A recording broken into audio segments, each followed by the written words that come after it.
નમસ્કાર, હું તો પોલીસમાં રોનક પટેલ આપનું સ્વાગત કરું છું.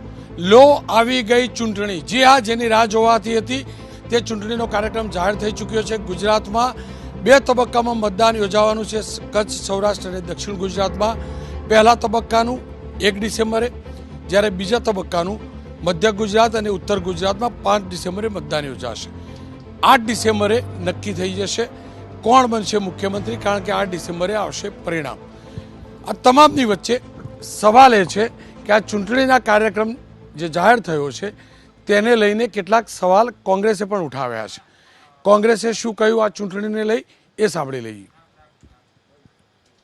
पब्लिक के मन में ये सवाल है कि भाई एक चुनाव की तारीख की घोषणा 14 अक्टूबर को हो गई, उसका कोड ऑफ कंडक्ट 17 तारीख को लागू किया, दूसरे चुनाव की घोषणा आज हुई है, तो ये क्या कारण रहे, कम से कम आम आदमी जानना चाहता है. अब अगर ये कहा जाए कि ये मोरबी की दुर्घटना की वजह से डिले हुआ, तो मोरबी की दुर्घटना तो 3-4 दिन पहले हुई है. चुनाव हिमाचल का 14 अक्टूबर को डिक्लेयर हो गया था, तो इलेक्शन कमीशन तो देश में जब से लोकतंत्र की स्थापना हुई है काम कर ही रहा ना. શું કારણ રહ્યું કોંગ્રેસે આ સવાલ ઉઠાવવો પડ્યા? જીતુભાઈ, શું કારણ ચૂંટણીના કાર્યક્રમને લઈને સવાલ ઉઠાવવો પડ્યો? આ દેશમાં લોકતંત્રની સ્થાપના થઈ ત્યારથી એક પ્રકારની વ્યવસ્થા ઊભી કરવામાં આવી કે હિમાચલ પ્રદેશ અને ગુજરાતની જ્યારે ચૂંટણીઓ હોય ત્યારે એ પરંપરા રહી છે કે એ ચૂંટણીઓની તારીખો સાથે જાહેર થાય.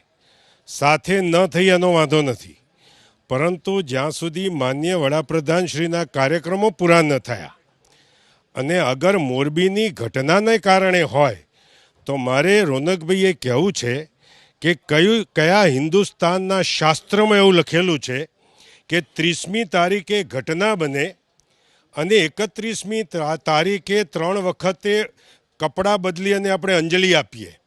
હિન્દુ કયા શાસ્ત્રમાં એવું લખેલું છે કે આપણા ઘરમાં માતમ હોય અને આપણું ઘરને રંગરોગાન કરીએ. આ જ્યારે આવી પ્રકારની ઘટનાઓ બનતી હોય છે ત્યારે કમસે કમ એક પ્રકારની અમારી વ્યવસ્થા અને એક પ્રકારની લાગણી હોય છે પ્રજાની કે લોકતંત્રની અંદર ન્યાયપાલિકા, ઇલેક્શન કમિશન, આ બધા જ્યાં સુધી કોઈ પણ પક્ષનો પક્ષ ન લે એ વધારે આવકારે છે. મજબૂત લોકશાહી માટે જરૂરી છે. પરંતુ ડૉક્ટર સાહેબ, જો જે મોરબીની દુર્ઘટના છે તે તો બાદની છે. હિમાચલ પ્રદેશનો કાર્યક્રમ તો પહેલેથી જાહેર થઈ ચૂક્યો હતો, આને કોઈ લેવા દેવા નથી. હું એ જ કહું છું કે હિમાચલનો કાર્યક્રમ જાહેર થયો, એના પરિણામોની તારીખ 8મી તારીખ રાખી, પરંતુ વચ્ચેના કાર્યક્રમો રાખી અને સરકારી ખર્ચે અનેક લોકોને ભેગા કરી અને લોભામણી જાહેરાત કરવાનું જે આયોજન કરવામાં આવ્યું અને પરિણામે ચૂંટણીમાં એનો કઈ રીતે લાભ લઈ શકાય એની જે સુનિયોજિત આયોજન સરકાર દ્વારા કરવામાં આવ્યું એનું મને એમ લાગે છે કે ક્યાંક ને ક્યાંક આપણને ઇલેક્શન કમિશન પર પણ એક પ્રકારની શંકા પેદા કરી શકે. હું વિનંતી કરું ઇલેક્શન કમિશન અને સૌ બંધારણીય સંસ્થાઓને કે જે કંઈ આપણે કામ કરીએ, જે કંઈ રીતે વર્તીએ, એમાં હંમેશા નિષ્પક્ષતા એ લોકશાહીના મજબૂત પાયા માટે ખૂબ જરૂરી વસ્તુ. રમણભાઈ, જો ક્રિકેટમાં અંચાઈ શબ્દ હતો અને એમ્પાયર ઉપર અંચાઈનો આરોપ પણ લાગતો હતો, એના પછી ટેકનોલોજી પણ આવી અને એવી રીતે ઇલેક્શન કન્ડક્ટ પ્રોસેસમાં ટેકનોલોજી પણ આવી, છતાં પણ આ પ્રકારના સવાલ કેમ ઉઠી રહ્યા છે? આમાં લોકશાહીની વાત તો કોંગ્રેસે કરવા જેવી જ નથી. એમનો ભવ્ય ભૂતકાળ જોઈ લો ને, એટલે લોકશાહીની વાત તો આપણે જરા બાજુ પર રાખીએ જ્યાં સુધી કોંગ્રેસને લાગે વળગે છે ત્યાં સુધી. બીજી વાત, ઇલેક્શન કમિશનર પર તમને ભરોસો નથી, એનો સીધો મતલબ છે કોંગ્રેસ હારી રહી છે. અત્યાર સુધી અમે આ યાત્રા કાઢી, ફલાણું કર્યું, ઢીંકણું કર્યું, બધું જ કહેતા હતા. હવે જ્યારે ઇલેક્શન ડિક્લેર થયું એટલે સીધા ચૂંટણી કમિશનર ઉપર પહેલા જ દિવસથી, એટલે જ્યાં સુધી છેલ્લો દિવસ આવશે ત્યાં સુધી લોકશાહીની વાતો કરશે ને ઇલેક્શન કમિશનરની વાત કરશે અને ત્યાં સુધી 8મીના પરિણામોમાં કોંગ્રેસ હારી જશે. આપ શું માનો છો? હારના ડરના કારણે આ પ્રકારના સવાલ તમારા નેતાઓ ઉભા કરી રહ્યા છે? પહેલાં તો હું રોનક સર આપને અભિનંદન આપીશ કે તમે આ પ્રશ્ન પૂછ્યો. તમે તો પત્રકાર છો, તમે કોઈ રાજકીય પક્ષના નથી. ગત ચૂંટણીઓ ભાજપના શાસનમાં રમણભાઈ વોરા સાહેબના નેતૃત્વમાં જે ગુજરાતમાં ચૂંટણીઓ થઈ, આખી એક કોમના, હું કહું ને મારી પાટીદાર કોમના મતના પાના ઉપર ડિલીટના સિક્કા વાગ્યા હતા. આજે પણ ગુજરાતની અંદર અમારું જે ઇલેક્શન કમિટી છે એને ચૂંટણી પંચને અરજીઓ આપવી પડે છે. એક જ પાના ઉપર રમણભાઈ વોરા સાહેબના બે જગ્યાએ નામ હોય, ડૉક્ટર જીતુભાઈના બે જગ્યાએ નામ હોય, હિમાંશુ પટેલના ચાર જગ્યાએ નામ હોય. એવા લિસ્ટ અમારા આગેવાનો અમારી સિસ્ટમ બનાવીને ચૂંટણી પંચને રજૂઆત કરે છે અને મહિનો થાય તોય એનો કોઈ ઉકેલ ના આવે. તારીખોની ગડબડ, રમણભાઈએ કીધું કે અમને કોઈ બંધારણનો ને લોકશાહીનો અમને હક નથી. હું સાહેબને એમ કહું તમે આ ફિક્સ પગાર, આઉટસોર્સિંગ, કોન્ટ્રાક્ટ પદ્ધતિથી નોકરીઓ લાવીને દેશના બંધારણની મોટી થપ્પડ મારી, જે દેશના તમામ સમાજોનો લાભ થાય એવી વ્યવસ્થા દેશના આઝાદીના ઘડવૈયાએ કરી હતી, એ તોડી નાખી છે તમે લોકોએ. આજે યુવાનોને રોજગારી, દરેક સમાજના લોકોને ન્યાય મળે, જે પાછળ રહી ગયા છે, ક્યાંક વંચિત છે, એને લાભ મળે, એના માટેનું બંધારણ હતું. તમે બાબા સાહેબ આંબેડકરના બંધારણના વિરોધી તમે લોકો છો કે તમે એને જે અંદર જે જોગવાઈઓ કરી હતી એનું પાલન નથી કરતા. એ રીતે તમારું ચૂંટણી પંચ વર્તે છે, એ રીતે તમારા તમામ સરકારી તંત્રો ઉપર હું તમને ગુજરાતની પોલીસનો સહેજ 1 મિનિટ લઈ પછી ના આપતા, હું ગુજરાતની પોલીસની વાત કરું. સાહેબ આખા ભારતમાં પહેલા બીજા નંબરની ગુજરાત પોલીસ. ગુજરાતમાં રહેવા માટેનું શાંતિનું ગુજરાત પહેલું. ગુજરાતના રોડ રસ્તા વર્ષોથી નંબર 1. આ બધું નંબર 1 હતું. આજે ગુજરાતનો કયો નંબર આવી ગયો? રમણભાઈ સાહેબને પૂછી જો, એ તો માન્ય મંત્રી શ્રી રહેલા. આજે ગુજરાતની અંદર પોલીસ અધિકારીઓ વાઘસિંહ જેવા હતા. આજે કેમ ડાયાબિટીસ બીપીના દર્દીઓ બની ગયા, વોલેન્ટરી રિટાયરમેન્ટ લઈ લે છે, કેમ માનસિક ભયથી જીવે છે. આજે એ જ રીતે એમને ખેડૂતોની દશા કરી. આજે ગામડામાં શેરથા કે અડાલત કે રમણભાઈના ગામમાં બીપીની ડાયાબિટીસની ગોળી જેવો શબ્દ નહોતો. આમને જે સેટેલાઇટથી રીસર્વે કરાવવું, ખેડૂતોને આ કરવું, આ બધું કરીને એમને આખા દેશના બંધારણના ને આખા દેશની સિસ્ટમ તોડી નાખી છે. બેન, આપ શું માનો છો? કોંગ્રેસ જે મુદ્દો ઊભો કરી રહી છે એ વેલિડ છે? મને એવું લાગે છે કે બેરોજગારીનો દર એ આંકડાની દ્રષ્ટિએ મૂલવવો જોઈએ, અને અત્યારે બેરોજગારીનો દર ભારતમાં, ગુજરાતમાં સૌથી ઓછો છે. એનો અર્થ કે રોજગારી છે. બીજી દ્રષ્ટિએ જોઈએ તો જે પીએફ ભરનારા લોકોની સંખ્યા દર વર્ષે કેટલી એડ થાય છે એ જોવું જોઈએ. ટેક્સ પેયરની સંખ્યા દર વર્ષે કેટલી એડ થાય છે એ જોવું જોઈએ. સંખ્યાના આધારે નિર્ણય કરવો જોઈએ કે બેરોજગારી છે કે નહીં. બીજું, ગુજરાતે આખી દુનિયા જાણે છે કે ગુજરાત ધંધો અને રોજગાર, માત્ર નોકરી નહીં, ધંધો અને રોજગાર કરનારા લોકોની સંખ્યા ખૂબ મોટી છે. એટલે કે લોકો પોતાની જાતે પોતાનું નાનું કે મોટું કંઈ કામ કરવા ઈચ્છે છે, તો એ લોકોને, એ સિવાય અનઓર્ગેનાઇઝ સેક્ટરમાં કામ કરતા લોકો, એવા ઘણા લોકો પોતે, ગુજરાતનો માણસ બેકાર નહીં બેસી રહે કે રાહ નહીં જોવે કે મને આવીને કોઈને બેરોજગારી ભથ્થું આપે, એની રાહ જોવે એવો ગુજરાતી નથી. એટલે આ બેરોજગારીના દરની એક વાર્તા મને ભ્રામક લાગે છે, કારણ કે હું પોતે રોજગારના વ્યવસાય સાથે સંકળાયેલી છું. બીજું, ફર્ધર ટુ ઇટ, આજે કેજરીવાલની જે વાત કરી આપણે, એમની જે ગુજરાતીમાં પ્રેસ કરી, ચોક્કસ એવું ધીમનભાઈ, જે કોંગ્રેસ મુદ્દો ઉઠાવી રહી છે કે શાસક પક્ષે એક સમય આપવામાં આવ્યો, દિનેશભાઈ, શાસક પક્ષને સમય આપવામાં આવ્યો કાર્યક્રમો કરવાનો, આ વેલિડ કારણ છે? શાસક પક્ષને ફાયદો થાય એ પ્રકારની વાતો ઘણા સમયથી ચાલતી હતી. ઇલેક્શન જ્યારે ચર્ચા થઈ ત્યારથી, અને છેલ્લે જ્યારે ત્યાં સુધીની લોકોમાં ચર્ચા ચાલે કે ભાઈ 31મીએ વડાપ્રધાનશ્રીનો કાર્યક્રમ છે, એ પતે પછી ચૂંટણીની જાહેરાતો થશે.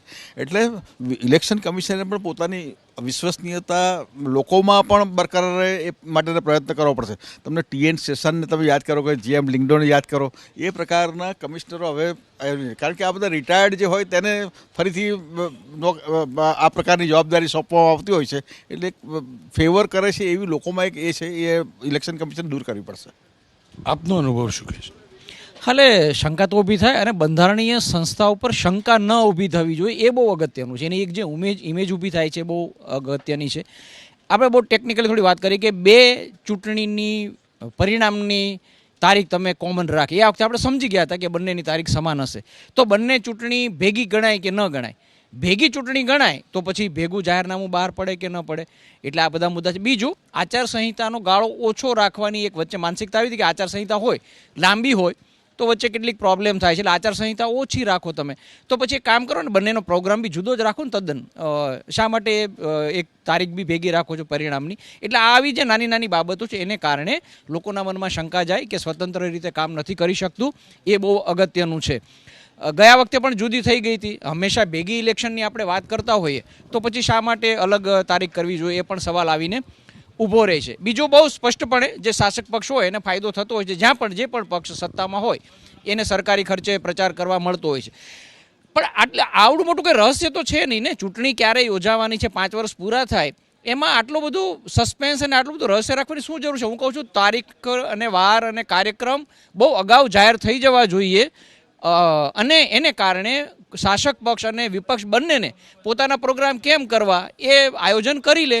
બધાને ખબર હતી કે ક્યારે કઈ તારીખ આવવાની છે, તો આજે સસ્પેન્સ રાખવાની વાત અને સત્તાવાર રીતે જાહેરાત કરવાની વાત છે, એ બે જુદી કરવી જોઈએ. આચારસંહિતાની તારીખ પણ તમે અલગથી કરો, પણ કમસે કમ 4-5 મહિના પહેલાં એક કાર્યક્રમ તમે અંદાજે આપી દો, જેથી આ પ્રકારની શંકા ન થાય. અને એટલા માટે જ આ શંકા થાય ને, કમસે કમ બંધારણીય સંસ્થા વિશે આવી શંકા ન જવી જોઈએ, એવી જ કામગીરી થવી જોઈએ. પણ આ તમામની વચ્ચે એ પણ તો હકીકત છે કે જ્યારે હિમાચલ પ્રદેશની ચૂંટણીની તારીખો જાહેર થઈ ત્યારબાદ આખરી ડેલિગેશન એટલે કે છેલ્લું ડેલિગેશન આવવાનું હતું, 4 અલગ અલગ ઝોનમાં મળવાનું પણ હતું અધિકારીઓ. તમે શું માનો છો? કોંગ્રેસે એક મુદ્દો ઉઠાવ્યો તારીખોને લઈને કે હિમાચલ પ્રદેશની ચૂંટણી વહેલા જાહેર થઈ ગઈ કાર્યક્રમ, મતદાન પણ વહેલું થશે, પરિણામ એક સાથે. તો ગુજરાતની ત્યારે કેમ નથી? કારણ કે શાસક પક્ષની ફેવર કરવી હતી, સરકારી કાર્યક્રમો પૂરા થાય તેની રાહ જોવાતી. देखिए, चुनाव आयोग एक स्वायत्त संस्था है और उसको अपना कार्यक्रम या चुनाव का जो भी तिथियां हैं वो करने के लिए वो पूरी तरह स्वतंत्र है, लेकिन एक लोकतांत्रिक देश में उसकी जवाबदेही उसकी भी होती है. अगर 2 राज्यों के चुनाव साथ साथ आ रहे हैं तो अगर अलग अलग प्रोग्राम दे रहे हैं तो पिछले जो ही हिमाचल प्रदेश का चुनाव घोषित हुआ उसके बाद ये सबको पता था कि दोनों गुजरात का भी जो परिणाम आएगा गुजरात हिमाचल के साथ 8 दिसंबर को ही आना है. मतलब ऐसा हुआ कि अभी चुनाव की तिथि घोषित नहीं हुई लेकिन परिणाम की तिथि लोग जो है लोगों में चर्चा में आ गई थी 8 तारीख. दूसरी चीज़, कांग्रेस और बीजेपी दोनों ही बड़े दल हैं, पुराने दल हैं और इनकी पूरी तैयारी है चुनाव की, पूरी 182 सीट पे. लेकिन हमारी जो व्यवस्था है बहुदलीय संस्था है, जो चुनाव प्रणाली है बहुदलीय है, उसमें रजिस्टर्ड अनरजिस्टर्ड सिंबल वाले पार्टी सभी भाग लेते हैं. अगर मान लीजिए 14 तारीख तक नॉमिनेशन होता है, 4-5 दिन उसके प्रोसेसिंग में लगेंगे. अगर कोई इंडिपेंडेंट कैंडिडेट चुनाव लड़ता है और उसको सिंबल मिलेगा तो वो क्या 7 से 10 दिन के अंदर अपने जो विधानसभा क्षेत्र में सबको बता पाएगा? वो एक तरफ हम फ्री और फेयर इलेक्शन की बात करते हैं, ठीक है, फ्री तो कर दिया आपने, कोई भी चुनाव लड़ सकता है, लेकिन इसे हम फेयर कैसे कह सकते हैं जब एक तरफ सत्ता पक्ष हो, कहीं पे पैसे वाले हों और कहीं पे कोई इंडिपेंडेंट चुनाव लड़ रहा हो, तो उसको तो बराबर की अपॉर्चुनिटी नहीं मिली है. इसीलिए कोई भी स्वायत्त संस्था हो, भले ही न्यायालय क्यों ना हो, उनके भी जो जजमेंट आते हैं उस पर जजमेंट के बाद में समीक्षा होती है. तो चुनाव आयोग भी इन चीज़ों से परे नहीं है कि उस पर चर्चा नहीं हो या उस पर जिम्मेदारी नहीं आ सकती. और चर्चा नहीं, अभी जब तक ये चुनाव खत्म नहीं होगा तब तक ये बात हर बार उठेगी. ત્યારે આ તમામની વચ્ચે એક હકીકત એ પણ છે કે આજે જ્યારે ચૂંટણી પંચે ચૂંટણી જાહેર કરી, કાર્યક્રમ જાહેર કર્યો, તુરંત બાદ જેટલા પણ હોર્ડિંગ હતા સરકારી યોજનાઓના તે ઉતારવાની શરૂઆત થઈ ગઈ. આપ દ્રશ્યો જોઈ શકતા હશો, હોર્ડિંગ ઉતારાયા, કોંગ્રેસના પણ ઉતારાયા, શાસક પક્ષના પણ ઉતારાયા. પણ રસપ્રદ વાત એ રહી કે આ જે હોર્ડિંગ ઉતારાઈ રહ્યા હતા તેની અંદર અત્યાર સુધીની ચૂંટણી કરતાં વાત અલગ એ હતી કે આમ આદમી પાર્ટીના પણ એટલા જ હોર્ડિંગ હતા. એટલે સવાલ એ છે કે શું આ જંગ કોંગ્રેસ બીજેપી વર્સિસ કોંગ્રેસ છે કે પછી બીજેપી વર્સિસ કોંગ્રેસ અને આમ આદમી પાર્ટી છે? માન્ય રમણભાઈ વોરા સાહેબ એમ કીધું કે લોકશાહીની વાત કરવાનો પાર્ટીને અધિકાર નથી. મારે એમ કહેવું જોઈએ કે આઝાદીની લડાઈ સરદાર પટેલ, મહાત્મા ગાંધીજી, જવાહરલાલ નહેરુ, મૌલાના અબ્દુલ કલામ, મૌલાના આઝાદ અને આંબેડકરે 15મી ઓગસ્ટે આઝાદી મળ્યા પછી હિન્દુસ્તાનમાં છેવાડાના માનવીને પણ એ અધિકાર આપ્યો કે જે અધિકાર રાષ્ટ્રપતિને હોય. 1 વોટનો અધિકાર રાષ્ટ્રપતિને છે, 1 વોટનો અધિકાર આદિવાસીમાં છેવાડામાં ઝૂંપડા રહેનાર. એટલે લોકશાહી એ કોંગ્રેસની પરંપરા છે. ચૂંટણી હોય લોકશાહીની અંદર કોંગ્રેસે પ્રસ્થાપિત કર્યું છે કે જે કોઈ પક્ષે લડવું હોય લડવાની પૂરી તાકાતથી લડવું જોઈએ અને મુદ્દાના આધારિત ચૂંટણી લડાવી જોઈએ. મુદ્દાના આધારિત બેને વાત કરી બેરોજગારીની. આ મને જરા હસવું પણ એટલા માટે આવ્યું કે ગુજરાતની અંદર 17 જેટલા આંદોલનો ચાલી રહ્યા છે. એ બેરોજગારીના મુદ્દે ચાલી રહ્યા છે. 18 લાખ અરજીઓ માત્ર 5000 પોસ્ટ માટે જ્યારે આવતી હોય, ફિક્સ પગારની નોકરીઓ જ્યારે આવતી હોય, શોષણ થતું હોય. અને મારે રોનકભાઈ કહેવું છે કે ગુજરાતની અંદર સિંચાઈની જે યોજનાઓ છે, 213 એ મીડિયમ ડેમ, 17 મોટા ડેમ અને 1 નર્મદા યોજનાનો ડેમ. એમાં નર્મદા યોજના 95 મીટર સુધી, ટોટલ એની હાઈટ છે 138.68. આ બધા જ ડેમ 95 મીટર સુધી એક કોંગ્રેસની સરકારે બનાવેલા. હું આભાર માનું છું ભગવાનનો કે એમણે કેનાલો બનાવી, એમણે ડેમ બનાવ્યા.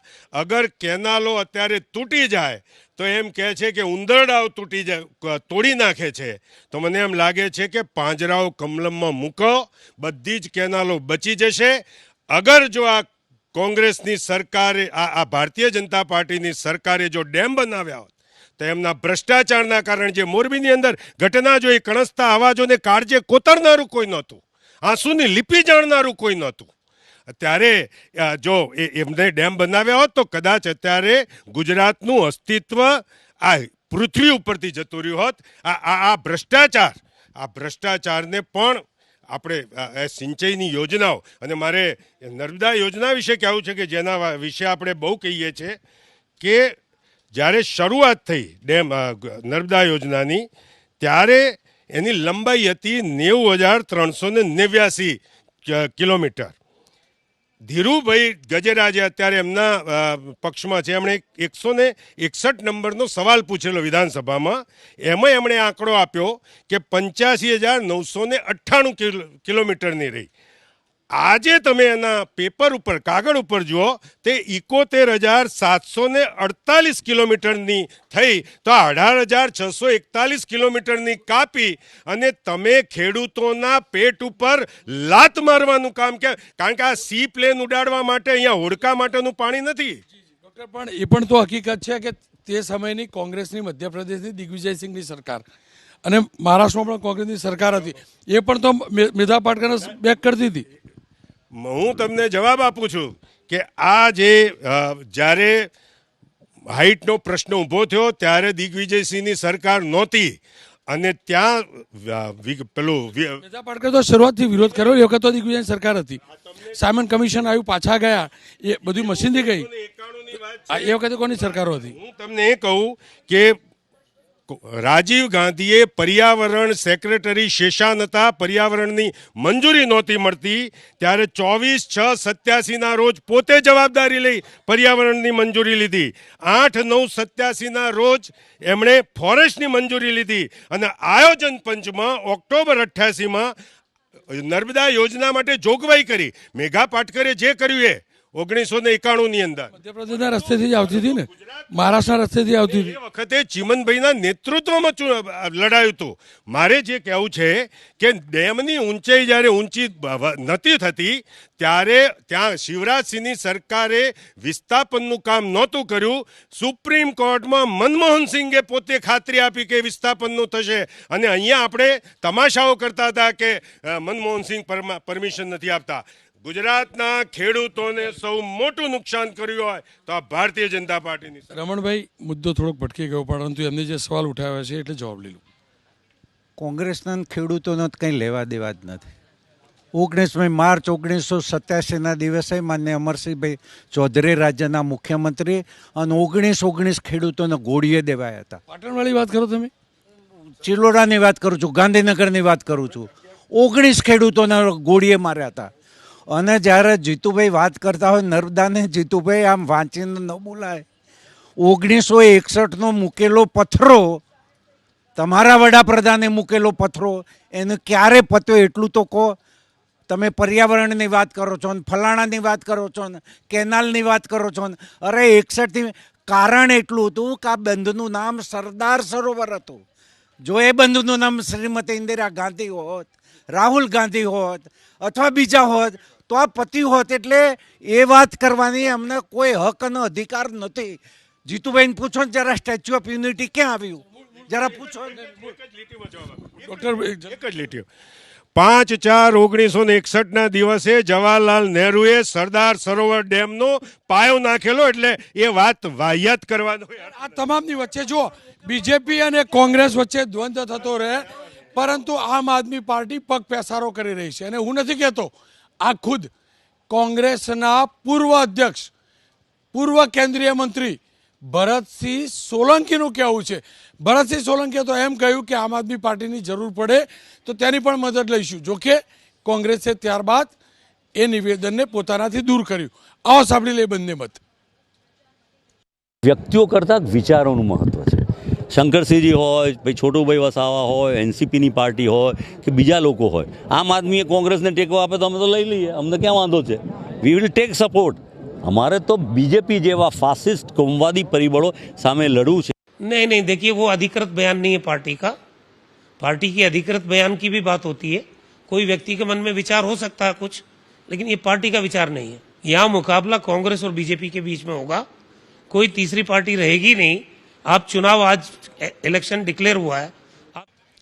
ખેર હિમાંશુભાઈ, આ તો કન્ફ્યુઝન મને ખબર જ નહીં પડતી. તમારા પક્ષના અધિકૃત કોણ? ભરતભાઈ તો દિગ્ગજ નેતા નહીં, અને જ્યારે લાગ્યું કે પાર્ટી ખુલ્લી પડી જશે અથવા પાર્ટીની વાત ખુલ્લી પડી જશે એટલે અમને સાઈડમાં કરી દીધા.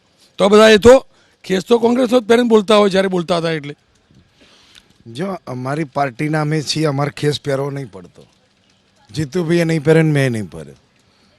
અમે ઓળખ જ છીએ, કોંગ્રેસ છીએ. ભરતભાઈ બી તો ઓળખ જ છે ને.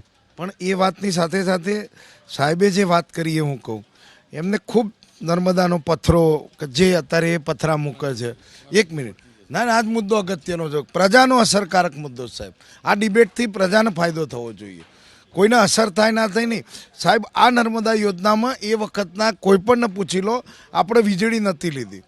વીજળી આપણે મધ્યપ્રદેશને આપી, આપણે પાણી લીધું હતું. એનું કારણ કે ગુજરાત સક્ષમ હતું વીજળી માટે. આપણા પોતાના વીજ મથકો હતા. 3 રૂપિયા ને 36 વીજળી આપણા ઘેર આવતી હતી. હું ભટકી રહ્યો છું. આમ આદમી પાર્ટી, કોંગ્રેસ કે બીજેપી? 20 પૈસા તોય આપણને એનું સરકારને આવક થતી હતી. આજે 9 રૂપિયા ને 86 વીજળીનું યુનિટ આપણા ઘેર આવે છે. આ વીજળીના બિલો કેમ મોંઘા થયા? ગાંધીનગરનું પાવર સ્ટેશન અઠવાડિયામાં 1 કે 2 દિવસ જ ચલાવે છે. પ્રાઇવેટ વીજળી એમના મળતિયાઓની. ભટકી રહ્યો છું, હું ભટકી રહ્યો છું મુદ્દાથી. એટલે આજે પ્રજા કોના કોના વચ્ચે કહી દો. 7 રૂપિયા એક ચૂંટણી કોના કોના વચ્ચે? પ્રજા અને કોંગ્રેસની આ ચૂંટણી છે. ભાજપનું જે એમને મોંઘું. આમ આદમી પાર્ટી, આમ આદમી પાર્ટી, ઓવેસી, એ તો બધું રમણભાઈ વોરાને પૂછવું પડે. આ ચૂંટણી જે ભરતભાઈએ આપ્યું, તમને લાગે છે ભરતભાઈએ એમની જીભ લપસી ગઈ કે દિલનો અવાજ નીકળી ગયો કે દર્દ નીકળી ગયું? ભરતસિંહ આવા ઘણીવાર નિવેદન કરે છે, પણ પક્ષે સત્તાવાર રીતે નથી કીધું. એટલે એમણે જે પરિસ્થિતિ કહી, વાત તો સાચી છે. 2 પક્ષ ભેગા થાય અને મતો ન વેચાય તો જ તમે બીજેપીને હરાવી શકો. જે આખી ચૂંટણીની વાસ્તવિકતા છે એ એમણે એની મૂળ વાત કરી છે કે 2 મતો વેચાવાના છે, એનો ફાયદો બીજેપીને દેખાઈ રહ્યો છે. અધરવાઇઝ ગયા વખતે જે 99 થયું હતું એનાથી બી ખરાબ પરિસ્થિતિ થઈ શકે એવી પરિસ્થિતિ છે. એટલા માટે કે જ્યારે પણ કોઈ ત્રીજું પરિબળ આવે ત્યારે એની તમારે ગણતરી કરવી પડે. અને મોટાભાગના આપણે તો પોલને તમે જે બી ગણતા હોય, જે બી કહેતા હોય, એમણે શરૂઆતથી જ 18-20% સુધીના મત એને આપ્યા હોય તો માત્ર કોંગ્રેસને નુકસાન કરે એવી સ્થિતિ હવે નથી રહી. એની ગણતરી બીજેપીને પણ કરવી પડે એમ છે. એટલે એ સંજોગોમાં આમ આદમી પાર્ટીની તમને ગમે કે ન ગમે જે બી હોય એની ચર્ચા કર્યા સિવાય ચાલે એમ નથી. એટલા માટે જ આપણે એને ત્રિપાંખ્યો જંગ કરીએ છીએ અને એ જ ગણતરી પ્રમાણે આ ચૂંટણી ચાલવાની છે. એટલે કદાચ એને ધ્યાનમાં રાખીને ભરતસિંહે કીધું હશે કે જો લક્ષ્ય બીજેપીને હરાવવાનું હોય તો પછી આમ આદમી પાર્ટી સાથે જાઓ તો સ્પષ્ટતાથી હરાવી શકાય. પણ એ નિર્ણય તો પાર્ટીએ કરવાનો છે ને એ કરતા હોય છે. એની વાતનો સાર એટલો છે કે ગુજરાતમાં ત્રીજા પરિબળની ચર્ચા કર્યા સિવાય છૂટકો નથી. દિનેશભાઈ, આ બાપુવાળું ફેક્ટર પણ આવી ગયું. બાપુ હમણાં કહેવા માટે કોંગ્રેસને વોટ આપો, વોટ આપો. આ ફરીથી બાપુને પ્રેમ જાગ્યો, ઈલું ચાલુ થઈ ગયું? બાપુ એક જમાનામાં ભાજપના પાયાના જે 4 નેતા કહેવાય, કેશુભાઈ અને કાશીરામભાઈ ને આ જે 4 કહેવાય એમાંને એક હતા. બાપુએ છેલ્લે એની આખી વિશ્વસનીયતા ગુમાવી દીધી. બાપુએ રાજપા કાઢ્યું, બાપુએ અલગ ચોખા બધા અલગ અલગ દર વખતે કોંગ્રેસને ટેકો આપે, કોંગ્રેસને નહીં આપે. છોકરો મહેન્દ્રસિંહ ભાજપમાં જાય, ભાજપમાં નીકળીને પાછું કોંગ્રેસમાં જાય. એટલે એક ઠોસ એક વિશ્વસનીયતા જે હોવી જોઈએ ને, બાપુએ એ વિશ્વસનીયતા 100% ગુમાવી દીધી છે. બાપુ પર હવે કોઈ એવો ભરોસો નહીં મૂકે. એક જાહેર જીવનના એક મોટા નેતા ખરા, પણ બાપુની વાત પર હવે લોકો એટલો વિશ્વાસ નહીં મૂકે. બાપુ કહીને વોટ આપી દે, બહુ નાનકડો વર્ગ બાપુના જે ચાહકો જે છે તે. भरत भाई को आपने सुना, किस प्रकार से आप देखते हैं? देखिए, कांग्रेस ने पहले से ही अपना स्टैंड क्लियर कर रखा था. जब रघु शर्मा गुजरात के प्रभारी बने तब भी यही सवाल आया था क्या आम आदमी पार्टी के साथ कांग्रेस गठबंधन करने जा रही है. तब भी उन्होंने कोई जवाब नहीं दिया और आलाकमान पे बात छोड़ दी थी. अब गुजरात में पहले 2 दलीय चुनाव होते थे, लेकिन आम आदमी पार्टी ने कम से कम चर्चा में तो ये है कि तीसरा जो दल है वो भी गुजरात में है और वो अपनी प्रेजेंस भी दिखा रहा है. चाहे पब्लिक में हो, दूसरा आप राजनीतिज्ञों में हो या दूसरे राजनीतिक दलों में हो. बीजेपी कांग्रेस के साथ बहुत कंफर्टेबल थी. जब 2 दलों का चुनाव होता था, बीजेपी को इतना कांग्रेस से चैलेंज नहीं आ रहा था पिछले 20-25 साल से. लेकिन आम आदमी पार्टी आने के बाद बीजेपी और ज़्यादा सतर्क हुई है. अपने जो प्रोग्राम है, अपनी जो रणनीति है, उसको और उन्होंने मजबूत बनाया है. तो ये तो तय है कि पिछले 30-40 साल बाद पहली बार गुजरात में त्रिकोणीय संघर्ष होने वाला है. नुकसान किसका होगा, फ़ायदा किसका होगा, ये बात की बात है. दूसरी चीज़, भरत सिंह सोलंकी जो बोल रहे हैं, पार्टी ने स्पष्ट 2 दिन पहले ही कर दिया था, राष्ट्रीय अध्यक्ष मल्लिकार्जुन खड़गे और खुद राहुल गांधी ने, कि हम लोग किसी से गठबंधन नहीं करने जा रहे हैं, क्योंकि कांग्रेस नॉर्थ इंडिया में उत्तर प्रदेश हो, बिहार हो, दूसरे राज्यों गठबंधन करके क्षेत्रीय दलों से अपनी पार्टी को ख़त्म कर चुकी है. लेकिन भारत जोड़ो यात्रा के बाद कांग्रेस को ऐसा लगता है कि हम फिर से खड़े हो सकते हैं. તમારી જોડેથી જાણી લો ભાઈ, જો ગાંધીનગર હું તો જાણતો નથી, પણ તમે તો કોર્પોરેશનના જાણકાર છો, તમને મારતો પડે ને કોર્પોરેશનમાં. ક્યારે બીજેપી નહોતી જીતતી, તમે 24% રહ્યા, 22% પહોંચી ગયા. 40 ઉમેદવાર, તમારા 44 હતા. આમ આદમી પાર્ટીની વાત કરું. રોનક સર, અરે 41 લઈ ગયા રે. રોનક સર, આઝાદીથી આજ દિન સુધી આ કોર્પોરેશનની એક પહેલી ચૂંટણી અમે હાર્યા ગાંધીનગરમાં. અને રાજકારણમાં હારવા જીતવાની ગમે તે ઘટના પ્રતિઘટના કંઈ પણ સંજોગો પણ સાફ થઈ જાય તો ખરાબ કહેવાય ને. હવે એમની જોડે તો આ બધા બ્રહ્માસ્ત્રો, રમણભાઈ એમની જોડે ઘણા બધા છે અમને હરાવવા માટે. એક બાજુ કે કોંગ્રેસ મુક્ત થઈ ગયો દેશ, અને બીજી બાજુ અમને હરાવવા માટે 3-3, 4-4 પાર્ટીઓ ગમે ત્યાંથી પકડી લાવશે અને જ્યાં ત્યાં બધાને પકડાઈ દે છે. અને તોય અમે લડીએ છીએ અને અમે આ ડેમોક્રેસી માટે લડતા રહીશું. ખેર, વિરામ ઉપર જવું, પરંતુ મારા માટે આ ચૂંટણી વધુ આનંદદાયક એટલે છે કે જે ગુજરાતમાં 1-2 વર્ષથી આવતા થયા એ પણ ગુજરાતી શીખી ગયા. જી હા, અરવિંદ કેજરીવાલની વાત કરું છું. નેતાઓને ઓળખજો, બીજેપીના હોય, કોંગ્રેસના હોય કે આપને. જેવો દેશ એવો વેશ, આ તો કહેવત હતી, પણ જે દેશની, જે પ્રદેશની જનતા તેમની વાતમાં આવે તેવી ભાષા બોલતા થઈ ગયા. ખેર, એક રાજ્યના મુખ્યમંત્રી આપણું ગુજરાતી બોલતા હોય એનાથી આનંદ શું હોય. સાંભળી લઈએ દિલ્હીના મુખ્યમંત્રીને ગુજરાતના આપણા ભાઈઓને ભાઈ બનાવવા માટે કેવી રીતે ગુજરાતી ભાષાનો ઉપયોગ કર્યો છે. નમસ્કાર, કેમ છો તમે? મને તમારો ભાઈ માનો છો ને? આપના પરિવારનો હિસ્સો માનો છો ને? મને આટલો પ્રેમ કરવા બદલ ખૂબ ખૂબ આભાર. હું આપને વચન આપું છું કે તમારો ભાઈ બનીને તમારા પરિવારની જવાબદારી સંભાળીશ. તમને મોંઘવારીમાંથી મુક્તિ અપાવીશ. તમારી વીજળી ફ્રી કરી દઈશ. આપના બાળકો માટે શાનદાર સ્કૂલ બનાવડાવીશ. આપના પરિવારની સારવાર માટે શાનદાર હોસ્પિટલ બનાવડાવીશ. તમારા બાળકો માટે રોજગારની વ્યવસ્થા કરીશ. તમને અયોધ્યા શ્રી રામચંદ્રના દર્શન કરવા લઈ જઈશ. બસ એક બાર, એક મોકો આપો. જીવનભર તમારો ભાઈ બનીને રહીશ.